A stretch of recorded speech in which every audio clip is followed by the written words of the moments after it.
Capítulo 13, Mateo. versos del 31 al 33. Gloria a Dios. Maravilloso es Dios. Qué linda está la iglesia hoy, amén. Siempre está linda, pero amén. ¿Lo tiene, hermano? Dice la palabra del Señor. Otra parábola les refirió diciendo: el reino de los cielos es semejante al grano de mostaza que un hombre tomó y sembró en su campo, el cual a la verdad es la más pequeña de todas las semillas, pero cuando ha crecido es la mayor de las hortalizas, y se hace árbol de tal manera que vienen las aves del cielo y hacen nido en sus ramas. Otra parábola les dijo: el reino de los cielos es semejante a la levadura que tomó una mujer y escondió en 3 medidas de harina hasta que todo fue leudado. Se puede sentar el que está de pie.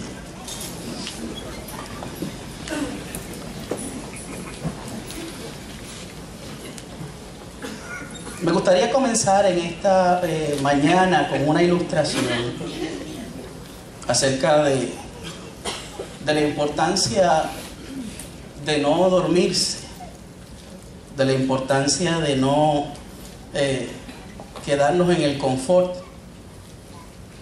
de la importancia de saber que todavía hay mucho que hacer. Dice: he jugado los suficientes deportes y he estado en contacto con suficientes entrenadores y visto suficientes partidos. Y leído de cerca lo suficiente como para saber que hay una estrategia que es mortal, que es tan sutil. Uno piensa que puede ganar siguiéndola, pero uno pierde. Se llama dormirse en los laureles. Si usted es un atleta o un deportista, sabe de qué estoy hablando. Cuando estaba en la secundaria, nuestro equipo de baloncesto llegó a las finales estatales en Texas. En un juego final del estado estábamos por delante a medio tiempo, 26-18.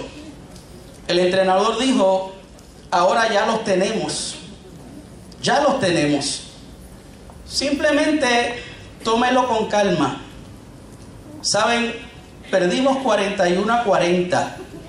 ¿Por qué? Porque tratamos de dormirnos en nuestros laureles. Pensamos que los habíamos derrotado, así que jugamos con una mentalidad de mantenimiento.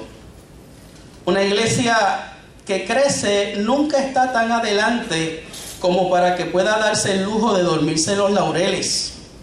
La complacencia es un peligro serio en la evangelización. Y yo creo que este año estamos haciendo gran énfasis en la evangelización. Nunca somos lo suficientes para decir: ya terminamos la tarea, ya la cuota se ha llenado, sino que siempre hay vidas que necesitan del evangelio. Siempre hay alguien que necesita escuchar la buena noticia. Y en esta mañana queremos tocar un poco estos pasajes, esta parábola. Uno de los métodos que utilizó Jesús para ilustrar su enseñanza fue a través de las parábolas. Parábolas, del griego parabolé, que significa poniendo cosas a la par. Y la parábola es la forma adecuada de comunicar para transmitir al hombre el mensaje del reino de Dios. Y por eso constantemente Jesús está hablando del reino de Dios que se asemeja a tal o cual cosa. Es un modo de iluminar y persuadir que tiene como fin hacer al oyente, que el oyente llegue a una decisión. Jesús se vale de imágenes que son cotidianas y familiares, con el fin de hacerles ver cosas nuevas que no se comprenden a simple vista. Utilizaba lo común, lo cotidiano, lo que el pueblo podía ver o entender para darle una enseñanza profunda. Y esta parábola de la semilla de mostaza está entrelazada y relacionada con la de la levadura. Una nos habla del crecimiento exterior del reino y la segunda nos habla del crecimiento interior. Esta parábola de la semilla habla de que lo que tiene un pequeño comienzo para crecer, un pequeño comienzo puede crecer y va a crecer. Nos asegura que si Dios está en el asunto, lo poco se convierte en mucho. Si Dios está en el asunto, puertas se abren. Si Dios está en el asunto, oiga, las cosas van a crecer y se van a multiplicar. No necesariamente en el tiempo que nosotros creemos que va a suceder, pero de que va a suceder para la gloria de Dios. Y es posible que cuando Jesús habla esta parábola, los discípulos de él estuviesen preocupados y llegaran a sentirse desesperados. Su grupo era tan pequeño y el mundo era tan inmenso, ¿cómo podrían ellos llegar y transformar el mundo? Y es una palabra en esta mañana para que no te creas insignificante. Es una palabra en esta mañana para que no te limites a no comenzar algo porque piensas que es efímero, que es pequeño y que no tiene importancia. Es una palabra en esta mañana para que se arraigue de tu corazón el sentir que Dios está poniendo para que hagas lo que tengas que hacer. Aunque nadie lo reconozca, aunque nadie lo vea, aunque para muchos no sea importante, si Dios lo puso en ti, es hora de activar la fe y hacerlo para la gloria de Dios. Claro, Jesús tuvo muchos simpatizantes, pero no todos eran discípulos.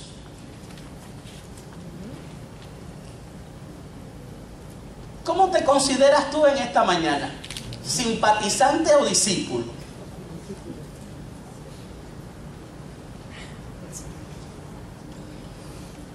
Porque el discípulo es aquel que está dispuesto a aprender, a obedecer, a someterse.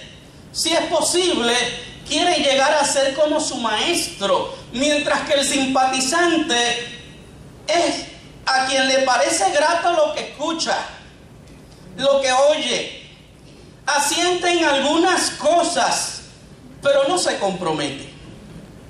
No se hace parte del equipo, sino que decide mejor permanecer en las gradas y mirar cómo se desenvuelven los demás. Déjame decirte en esta mañana que más que ser un simpatizante, el Señor te quiere llamar discípulo.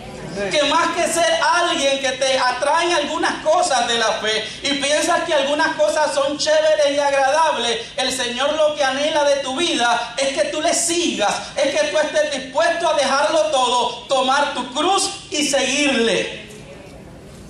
Él nos llamó a ser discípulos. Y no solo ser discípulos, sino a ser discípulos. La semilla de mostaza, dentro del lenguaje judío, se utiliza como algo providencial, algo ínfimo. Por ejemplo, ellos hablaban de una gota de sangre como un grano de mostaza. Era algo proverbial. Se hablaba de una pequeña violación de la ley ceremonial. Se refería a una violación pequeña como una semilla o como un grano de mostaza.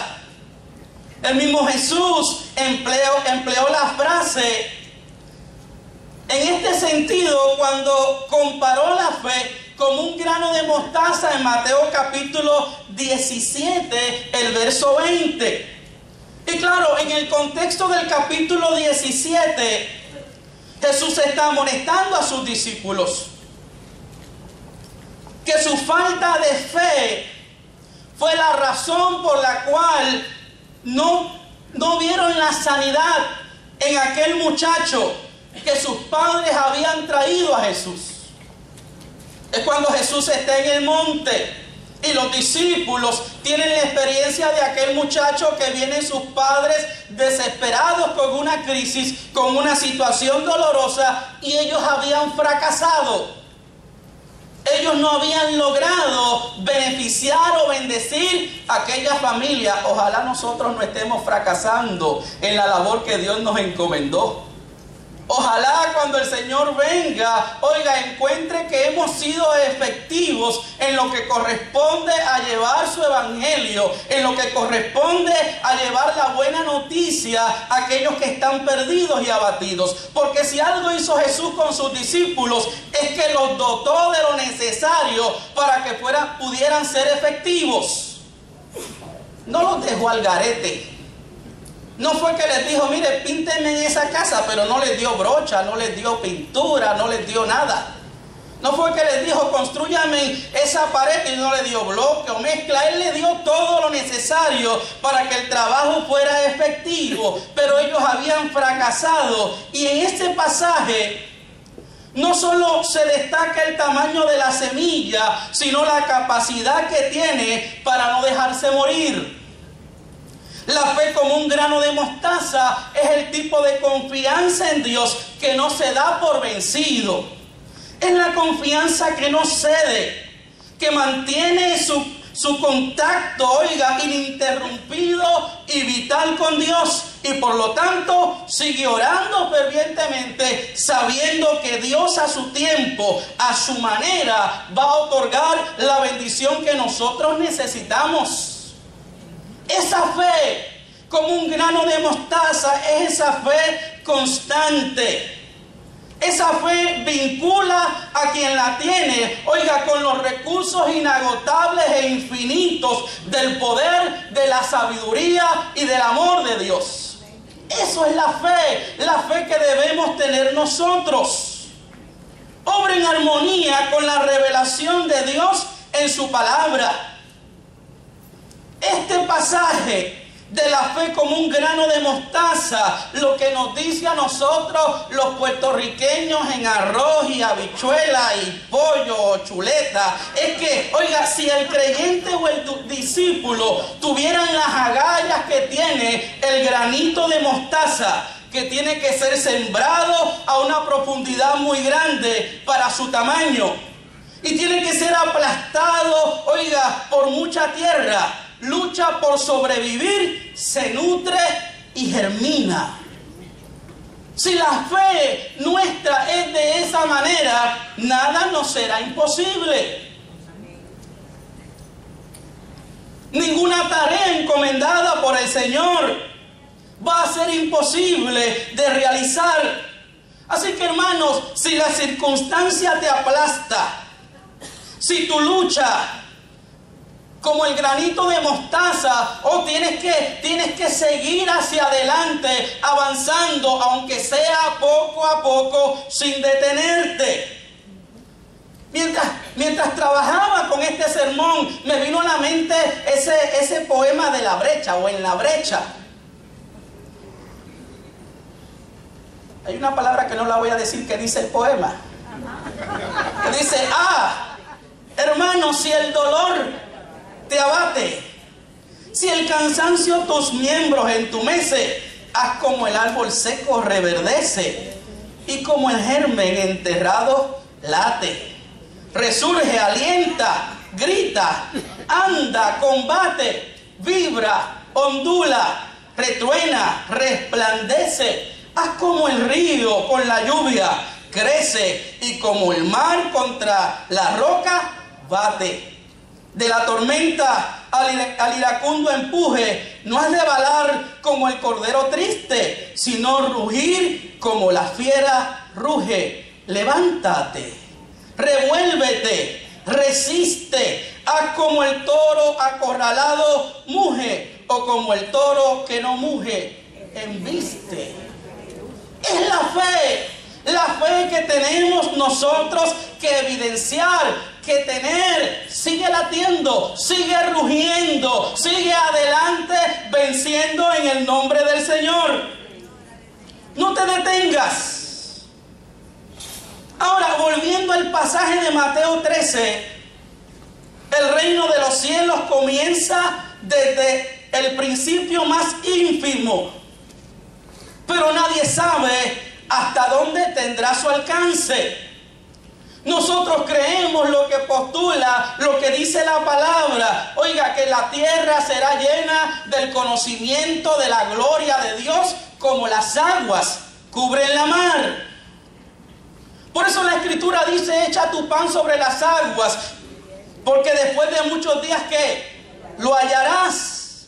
Esta pequeña semilla crece y se convierte en la más grande de las hortalizas, en un árbol fuerte y frondoso. Hermanos, esta fe que comenzó en un rinconcito de Palestina, sus ramas se han extendido y han alcanzado el mundo.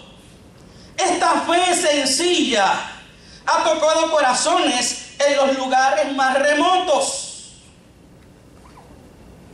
Una idea, hermanos, que puede llegar a cambiar la civilización, puede comenzar con un hombre.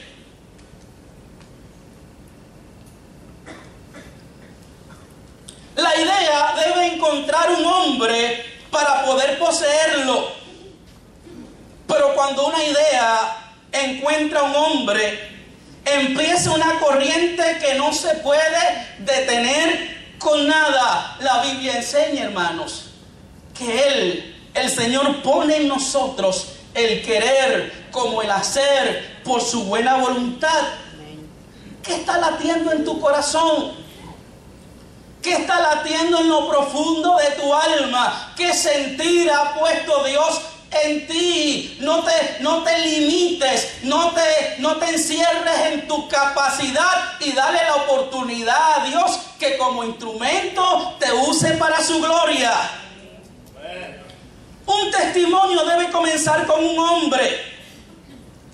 Un escritor llamado Cecil Norcott relata en uno de sus libros la forma en que un grupo de jóvenes discutía acerca del modo en que debía propagar el evangelio. Ojalá todos los jóvenes cristianos tengan en su haber, en su anhelo, cómo vamos a hacer que esto siga creciendo, cómo vamos a hacer que gente se siga convirtiendo, cómo vamos a traer más juventud a la iglesia, cómo vamos a hacer que esto siga avanzando para la gloria y la honra del Señor.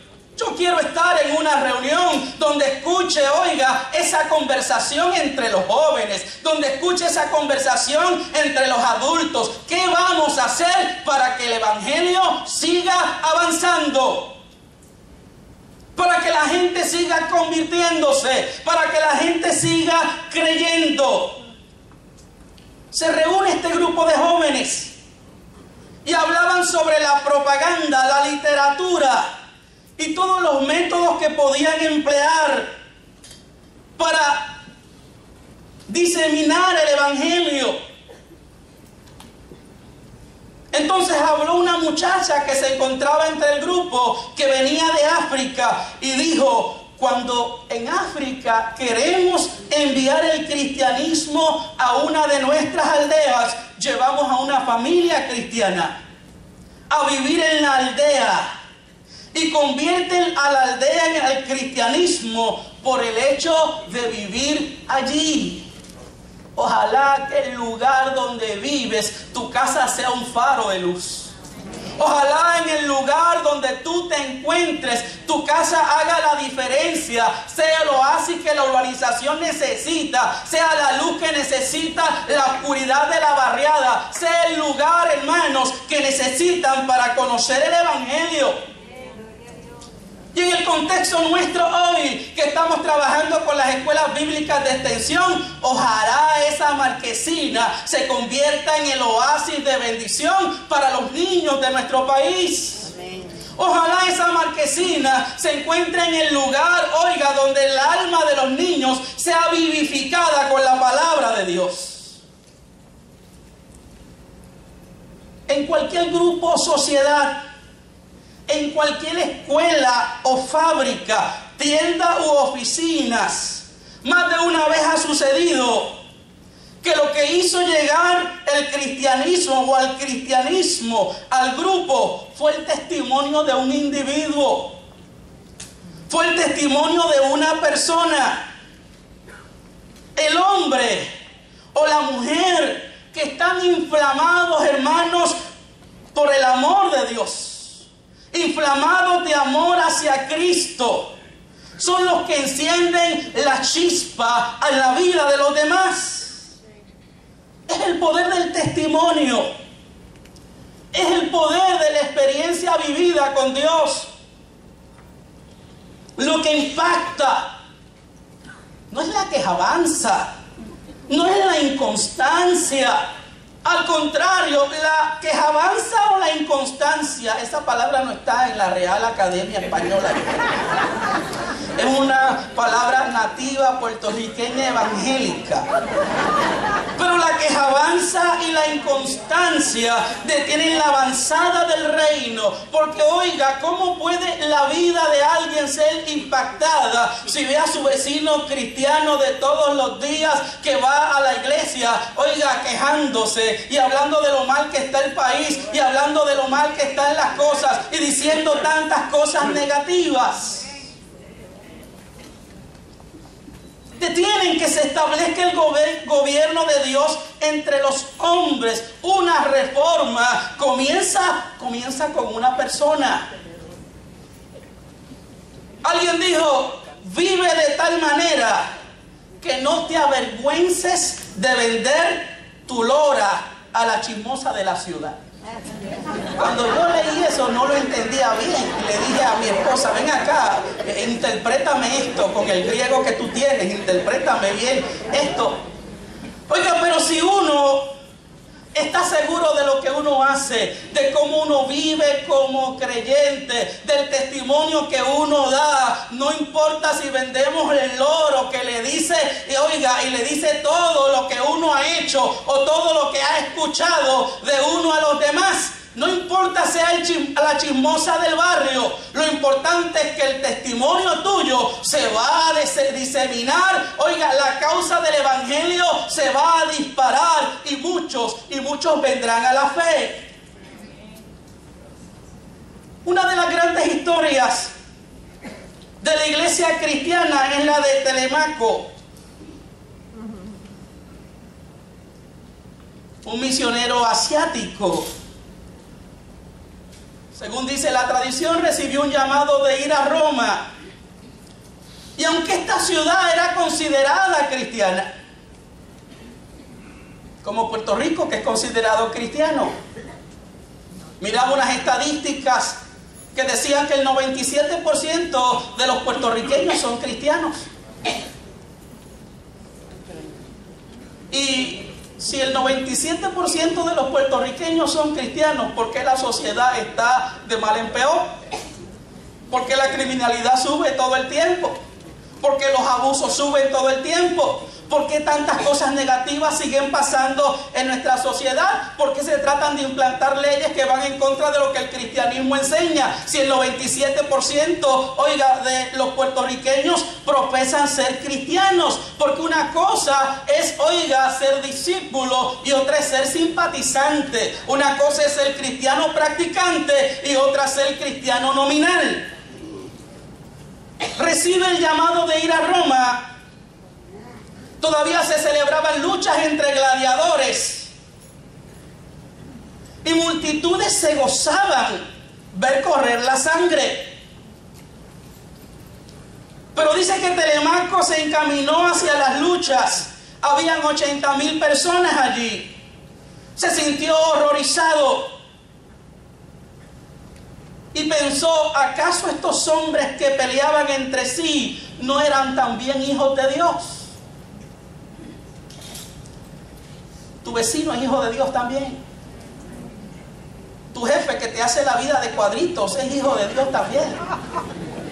El que quiere vender en la compañía más que tú es hijo de Dios también. El novio de tu hija es hijo de Dios también.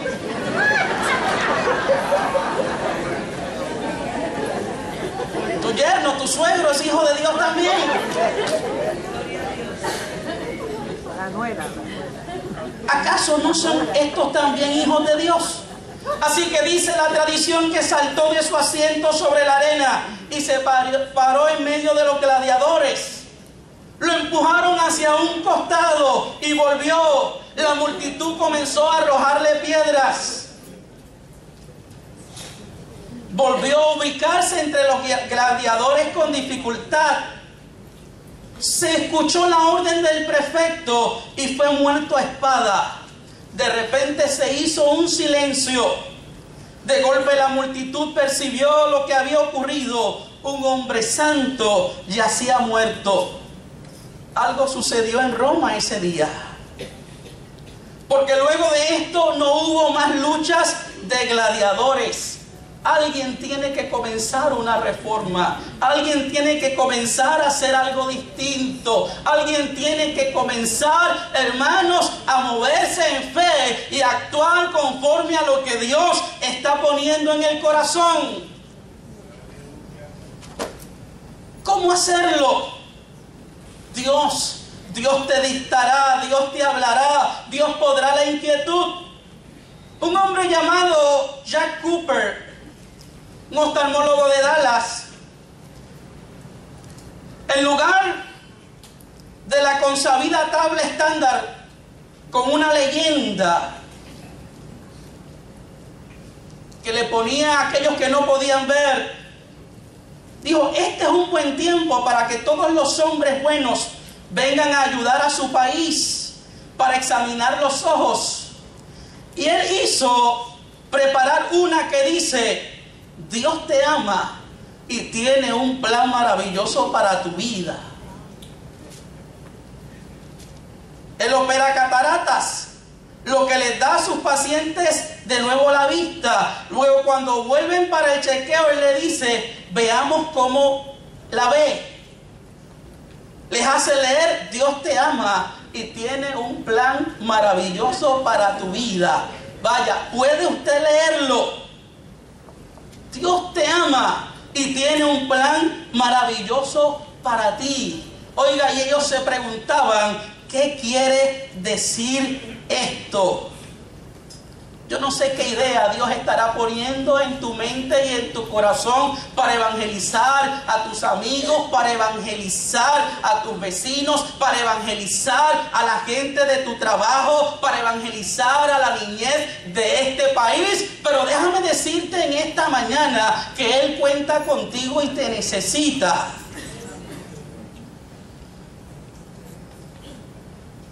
No es necesario que empiece en una nación. Puede comenzar en casa. Puede comenzar en tu lugar de trabajo. Puede comenzar con la niñez. Y si empieza una reforma, oiga, nadie sabe dónde o a dónde va a terminar. Jesús comenzó solo. Luego ocupó a 12. En un momento dado, comisionó a 70 hombres. Más adelante, en el aposento alto, 120 fueron allí dotados de poder. Luego Judea, Samaria y hasta lo último de la tierra. Las naciones, hermanos, de todos los pueblos se beneficiaron de la sombra, del fruto que produce la iglesia en el reino de Dios. Las ramas del evangelio, las ramas de la buena noticia todavía siguen albergando, hermanos, pájaros que están necesitados. Gente que necesita sombra, que necesita abrigo y que necesita fruto. Aunque ellos no lo crean, aunque ellos no lo entiendan, aunque la gente se crea autosuficiente y capaz, nosotros los que conocemos la verdad sabemos que el hombre necesita a Dios para poder, oiga, vivir una vida plena, para poder vivir una vida que sea agradable a Él. Y semejante al reino de Dios es la levadura. que tomó una mujer y escondió entre 3 medidas de harina. Y esta segunda parábola, que tiene que ver con el crecimiento interior. En Palestina el pan era horneado en las casas. Y 3 medidas era la cantidad adecuada para el pan de una familia numerosa. Yo, que tengo 3 hermanos, a lo mejor había que poner 6 medidas de harina.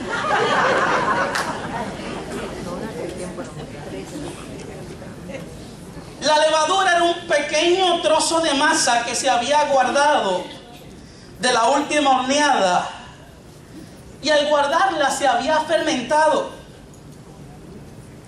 La levadura en el lenguaje y pensamiento judío casi siempre se relacionaba con una mala influencia. Los judíos relacionaban la fermentación con la putrefacción y la podredumbre o pudredumbre. Así que la levadura representa lo más malo. De hecho, en la historia se relacionaba con Egipto y su paganismo. Inclusive en la celebración de la Pascua se pedía que en la casa no hubiese nada de levadura. Jesús en un momento dado le dijo a sus seguidores: cuídense de la levadura de los fariseos. Sin duda, se experimentaría cierta sorpresa al escuchar que se comparara el reino de Dios a la levadura. Y la sorpresa despertaría interés y exigiría atención. Por eso es que Jesús es el maestro de los maestros. El mensaje de la levadura, o el mensaje que encierra la levadura, es su poder transformador, es la capacidad de influenciar. Porque la levadura cambia las características del horneado. De la misma manera, el Evangelio, hermanos, el Evangelio es transformador. El Evangelio cambia la vida del ser humano. El Evangelio le cambia los paradigmas, le cambia la visión de la vida. El Evangelio hace metamorfosis en el ser humano. Y usted es testigo no solamente de oído, sino de experiencia, de cómo Dios transforma la vida del ser humano. El Evangelio, lo que Dios hace en la vida del ser humano, Él o detiene el paso del ser humano o apresura el paso de los hombres. El Evangelio hace que los que no tienen sueños comiencen a soñar. Y aquellos que viven soñando con pajaritos preñados, oiga, sueñen de otra manera. Es el Evangelio el que despierta al que está dormido. Y que el hombre puede ver, oiga, la hermosura de la vida. Oiga, yo le aseguro que el atardecer con Cristo es más lindo que el atardecer sin Él. Yo le aseguro que el amanecer con Cristo es más lindo que el amanecer sin Él. Yo le aseguro que cuando viene, oiga, la noticia de que vas a tener un bebé, con Cristo se siente mejor. Antes decías a lo mejor uno más. Y ahora dices, oh, alguien con el cual Dios tiene proyectos y propósitos. Y me da a mí el privilegio de tener una parte protagónica en la vida de Él. Es distinto. El Evangelio nos hace ver la vida distinta. Nos transforma. Antes sin el Evangelio podíamos derrochar el dinero. Gastarlo, oiga, a mansalva, gastarlo en placeres, en deleites. Pero cuando viene el Evangelio a la vida del hombre, las cosas comienzan a tener sentido. Esto me lo dio Dios. Esto me lo dio el Señor. La capacidad para lograrlo me la dio Dios, me la dio el Señor. Y tengo que ser buen mayordomo de ello. Oiga, y valoramos cada peso dándole gracias a Dios porque Él es el que suple a nuestras vidas. El pan sin levadura o sin dejarse leudar es como una galleta, duro, seco y sin gusto. Pero usted es un pan suavecito, de manteca, pan sobao, blandito o de piquito. Usted no es, oiga, una galleta dura. El Señor le dio, oiga, sabor a su vida. Ahora el pan enleudado es suave, es poroso, esponjoso, tiene un buen sabor y resulta agradable comérselo. Si está ayunando, yo lo siento por usted, pero esto está bien, Señor. Hermanos, la llegada del reino produce transformación en la vida del ser humano. Si no, vaya conmigo a 1 Corintios capítulo 6, versos del 9 al 11. Porque el Evangelio hace la diferencia. Ha hecho la diferencia. Y no importa la crisis que vive el ser humano, oiga, el siglo XX o siglo XXI, no importa cómo se llame, si es algo innovador o algo distinto a los tiempos pasados, el Evangelio tiene la capacidad de hacer la diferencia como quiera. No se embota, no se envejece, no deja de ser efectivo. No importa lo que se inventen los hombres para darle la espalda a Dios, el Evangelio todavía puede hacer cambios sustanciales en el ser humano. Dice Pablo hablando a los Corintios en ese capítulo 6, dice, ¿no sabéis que los injustos no heredarán el reino de Dios? No erréis, ni los fornicarios, ni los idólatras, ni los adúlteros, ni los afeminados, ni los que se echan con varones, ni los ladrones, ni los avaros, ni los borrachos, ni los maledicientes, ni los estafadores heredarán el reino de Dios. Y esto erais algunos, mas ya habéis sido lavados, ya habéis sido santificados, ya habéis sido justificados en el nombre del Señor Jesús y por el Espíritu de nuestro Dios. Amén, amén. Transforme el Evangelio. Tanto. 1 Corintios. Cambia la vida del ser humano. Por eso cantábamos nosotros, y las cosas que yo hacía ya no las hago más. Hubo un cambio cuando a Cristo conocí. Hay 4 grandes aspectos sociales en los cuales el cristianismo transformó la vida del ser humano. La mujer, tanto dentro del contexto judío como del contexto griego, eran un cero a la izquierda. No tenían participación pública. Eran para los hombres tratadas como un objeto. El Evangelio le dio el valor. Oiga, que las culturas le quitaron a la mujer. Los débiles y los enfermos, que eran considerados estorbos en la sociedad. En la vida pagana, los débiles y los enfermos eran considerados algo molesto. Pero el Evangelio vino a transformar la vida de los débiles, de los enfermos, de las viudas, y darle el valor que la gente le había quitado. Por ejemplo, en Esparta, cuando un niño crecía, había como un comité de calidad. Le llevaban el muchacho y lo miraban por arriba, por debajo, por detrás, por adelante, y lo medían aquí, decían, este sirve, este no. Qué bueno que yo no nací en Esparta. Este está muy chiquito. Este es compacto, este no puede con el escudo. Luego a los 7 años eran llevados, hermanos, o hasta los 7 años, a manos de una nodriza que no les daba amor, que no les daba cariño, que no era una madre para ellos. Y se levantaban estos niños sin sentimientos. Se levantaban estos niños sin afecto, se levantaban estos niños sin amor, se levantaban, oiga, solo con el fin de ser guerreros, de matar, de aniquilar.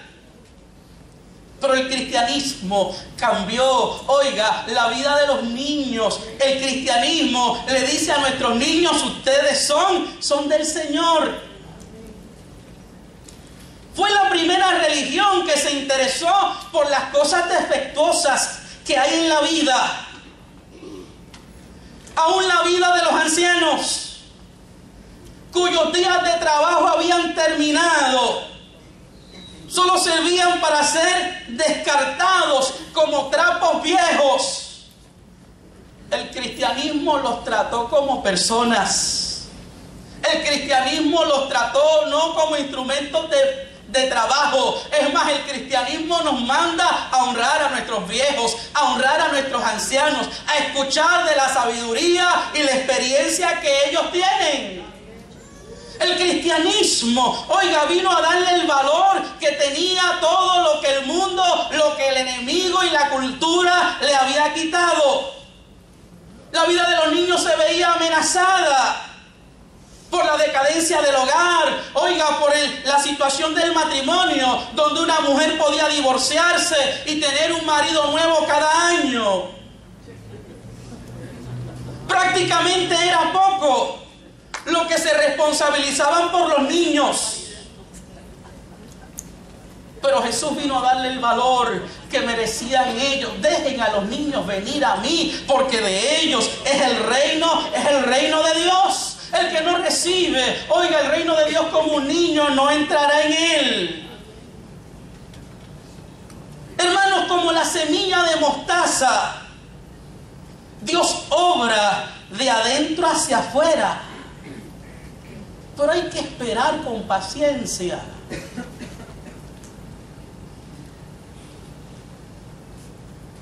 Pero no es una excusa para no comenzar, el no ver los resultados al momento.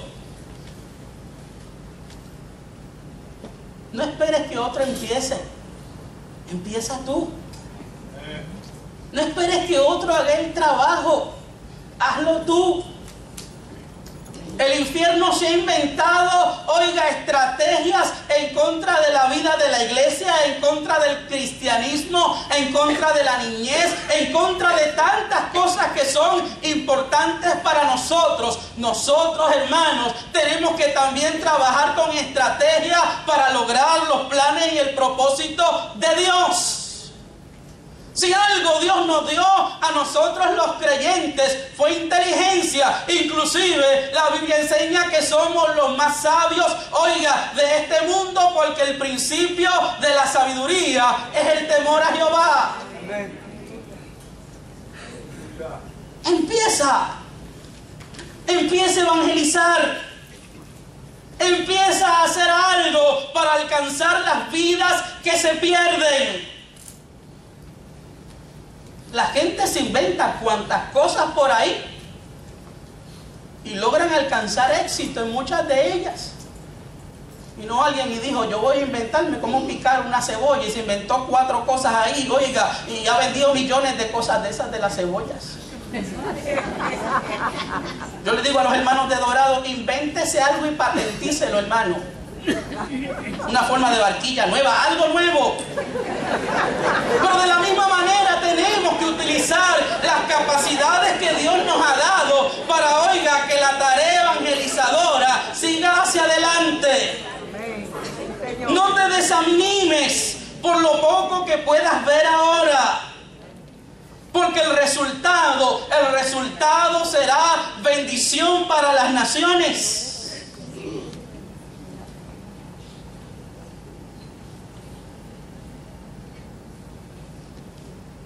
A veces los pastores nos desanimamos cuando no vemos la respuesta que esperamos de la gente. Pero tenemos que seguir sembrando semillas de mostaza. Tenemos que seguir sembrando semillas. Lo que ha comenzado en tu casa, con tus hijos, en tu trabajo, con tu vecino, siembra. Siembra, siembra, sigue sembrando. Recuerda que como la levadura que transforma la masa, así transforma el Evangelio, la vida del ser humano. Y no solo transforma la vida del ser humano, sino también su entorno. Y yo te quiero invitar a estar de pie. La perseverancia hace la diferencia. Y quiero terminar con esta ilustración.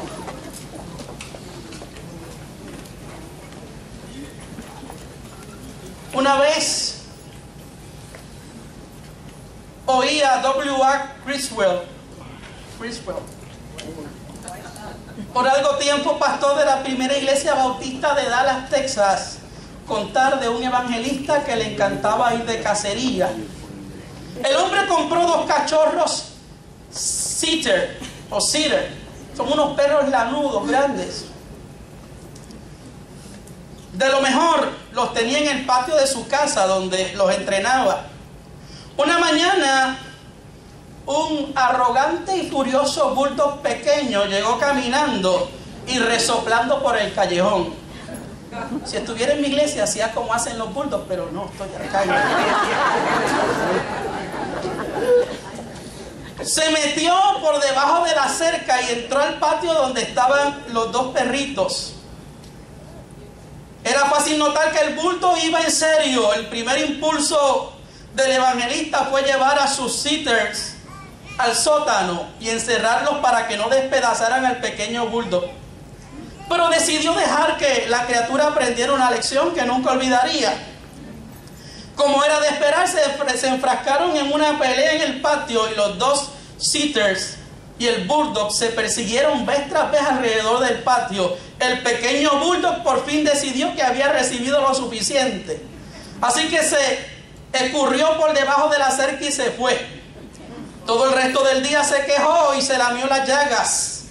Interesantemente, el día siguiente, como a la misma hora, por ahí venía el mismo arrogante bulldog, de nuevo por debajo de la cerca y a perseguir a los sitters.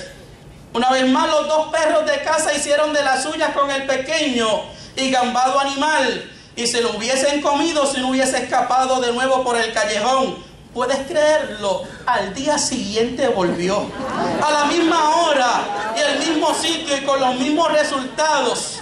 Una vez más, después de que el bulldog ya no podía aguantar más, se escurrió por debajo de la cerca y se fue camino a su casa a lamerse las heridas. Pues bien, dijo el evangelista, tuve que viajar para predicar en una campaña. Estuve fuera por varias semanas. Cuando regresé le pregunté a mi esposa qué había sucedido. Ella me dijo, cariño, no vas a creer lo que sucedió. Todos los días, a la misma hora, cada mañana, este pequeño bulldog volvía a nuestro patio y peleaba con nuestros sitters. No se perdió ni un solo día.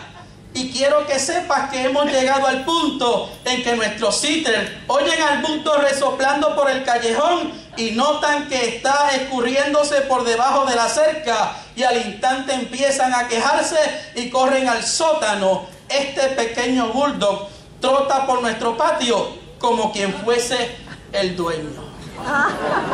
Sigue peleando, hermano.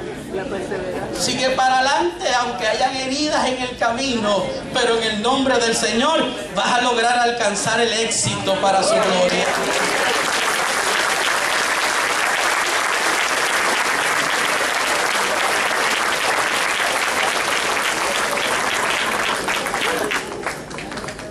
Quédese en pie.